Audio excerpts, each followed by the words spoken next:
मैंने शेन बुयू से 5 साल तक नफरत की थी। जिस दिन उसे पता चला कि मैं किसी और के साथ भागने वाला हूँ, वो गुस्से से पागल हो गई। उसी रात उसने मुझे अपना बना लिया और उसी एक रात के बाद वह मेरे बच्चे की मां बनने वाली थी। मैंने जिद पकड़ ली थी कि वह इस बच्चे को जन्म न दे, लेकिन तभी वह महिला जिसके हाथों में पूरे देश की अर्थव्यवस्था की कमान थी, मेरे सामने घुटनों के बल बैठ गई। उसकी आंखें लाल थी। वह मुझसे विनती कर रही थी कि मैं शेन बुयू को यह बच्चा जन्म देने दूं। आखिरकार मैं मान गया, लेकिन मेरी एक शर्त थी, मुझे आजाद कर दिया जाए। बाद में जब मुझे सच्चाई का पता चला, तब एहसास हुआ कि मैं इतने सालों से गलत इंसान से नफरत करता रहा। उसी रात मैंने वापस देश लौटने का फैसला कर लिया। जब मैं विमान से उतरा तब आधी रात हो चुकी थी। मैं 2 सूटकेस खींचते हुए उस विला के सामने पहुंचा। कुछ पल तक उसे देखता रहा, फिर दरवाजे तक गया और पासवर्ड डाल दिया। पिछले 5 सालों में शेन बुयू के सभी पासवर्ड एक जैसे ही रहे थे। फोन हो, कंप्यूटर हो या घर का दरवाजा, सब जगह हमारी शादी की सालगिरह वाला पासवर्ड था। उसने कभी उसे नहीं बदला। ये सोचते हुए मैंने दरवाजा खोल दिया। अंदर चारों तरफ अंधेरा था। पहले जब भी मैं घर लौटता था, शेन बुयू हमारी बेटी शाओ निंग को गोद में लेकर सोफे पर मेरा इंतजार करती मिलती थी, लेकिन आज घर में कोई नहीं था। एक पल के लिए मुझे अजीब सा महसूस हुआ। शायद मैं उसकी आदत डाल चुका था, लेकिन इस बार मैं बिना बताए वापस आया था। ऊपर से पूरी रात का सफर, मैं बेहद थक चुका था, इसलिए मैंने उसे आवाज नहीं दी। नहाकर सीधे कमरे में गया और सो गया। नींद और जागने के बीच मुझे नीचे किसी कार के इंजन और कदमों की आवाज सुनाई दी। पता नहीं कितनी देर बीत गई, लेकिन अचानक मुझे महसूस हुआ जैसे कोई मुझे देख रहा हो। मेरे पूरे शरीर में से हिरन दौड़ गई। मैं झटके से उठ बैठा, बेड साइड लैंप जलाया और तभी मैंने देखा शेन बुयू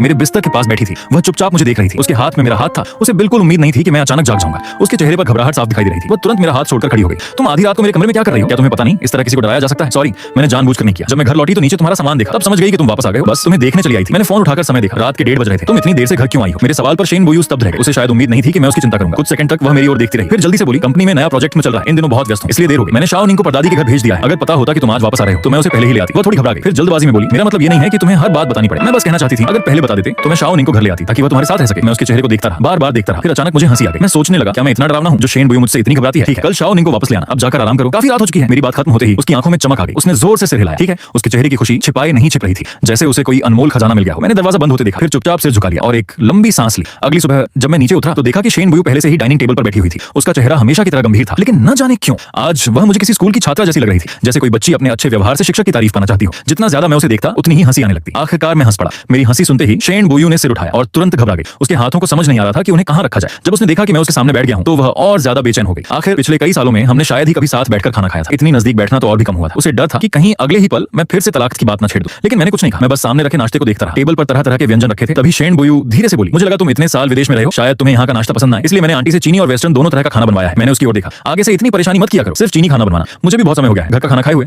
मेरी बात सुनकर उसकी आंखें चमक उठी। ठीक है, मैं अभी आंटी से कह दूंगी। ये कहते हुए वो सावधानी से मेरा चेहरा पढ़ने लगी। जब उसे यकीन हो गया कि मैं नाराज नहीं हूं, तब जाकर उसने राहत की सांस ली। मैंने प्लेट को हाथ लगाया। खाना अभी भी गर्म था। मैंने समय देखा, सुबह के 9 बज चुके थे। मैंने हैरानी से पूछा, तुम भी अभी उठी हो क्या? नाश्ता अभी तक इतना गर्म कैसे है? मेरे सवाल पर शेन बुयू एक पल के लिए चुप हो गई। वह सच बताने की हिम्मत नहीं जुटा पाई। असल में उसे नहीं पता था कि मैं कब जागूंगा। उसे डर था कि कहीं वह मुझे मिस न कर दे, इसलिए उसने सुबह 6 बजे से ही कंपनी का सारा काम छोड़ दिया था। वह डाइनिंग टेबल पर बैठकर मेरा इंतजार कर रही थी। नाश्ता बार-बार गर्म करवाया गया था, सिर्फ इसलिए ताकि जब मैं नीचे आऊं तो मुझे गर्म खाना मिल सके। लेकिन आखिर में उसने बस मुस्कुराकर कहा, हाँ मैं भी अभी थोड़ी देर पहले ही उठी हूं, इसलिए खाना अभी तक गर्म है। उसकी बात सुनकर मैं कुछ नहीं